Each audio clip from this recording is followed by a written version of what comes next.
Wolfgang बेल्ट्राकी एक ऐसा नाम है जिससे आर्ट कलेक्टर्स की रूह कांप जाती है। वो अब तक के सबसे बदनाम आर्ट फोर्जर्स में से एक हैं। बेल्ट्राकी की हिम्मत वाकई काबिले तारीफ है।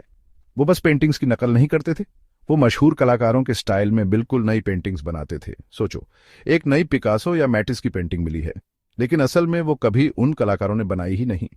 बेल्ट्राकी का धोखा बहुत बड़े पैमाने पर था। उन्होंने कई दशकों तक एक्सपर्ट्स, ऑक्शन हाउसेस और म्यूजियम सबको बेवकूफ बनाया। उनकी नकली पेंटिंग्स लाखों डॉलर में बिकी। अपनी कामयाबी से वो बहुत अमीर बन गए, लेकिन इसी ने उन्हें एक वांटेड क्रिमिनल भी बना दिया।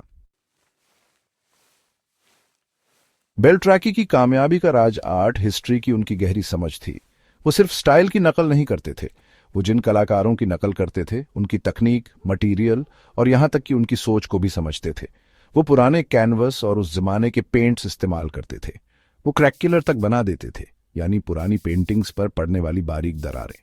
वो अक्सर अपनी नकली पेंटिंग्स को नई खोज के तौर पर पेश करते थे। वो उनकी असलियत बताने के लिए झूठी कहानियां गढ़ते थे, यहां तक कि अपने दावों को सही साबित करने के लिए वो दस्तावेज और तस्वीरें भी बनाते थे।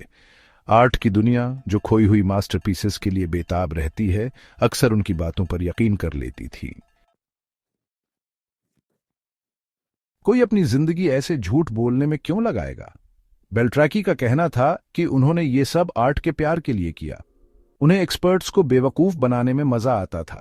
उन्हें आर्ट वर्ल्ड की एलीट क्लास से भी चिढ़ थी। उनका मानना था कि उनकी नकली पेंटिंग्स असली पेंटिंग्स जितनी ही अच्छी थीं। जब बेल्ट्राकी का भंडाफोड़ हुआ तो आर्ट की दुनिया हिल गई। कलेक्टर्स को यह जानकर बहुत दुख हुआ कि उन्होंने नकली पेंटिंग्स खरीदी हैं। ऑक्शन हाउसेस और म्यूजियम को शर्मिंदगी और आर्थिक नुकसान का सामना करना पड़ा। बेल्ट्राकी के केस ने आर्ट मार्केट की कमजोरियों को उजागर किया। आखिरकार बेल्ट्राकी पकड़ा गया और उसे नकली पेंटिंग बनाने का दोषी पाया गया। उसने अपने जुर्म के लिए जेल में सजा काटी, लेकिन उसकी कहानी आज भी लोगों को हैरान और परेशान करती है। ये कहानी असलियत, एक्सपर्ट्स की भूमिका और धोखे के आकर्षण पर सवाल उठाती है।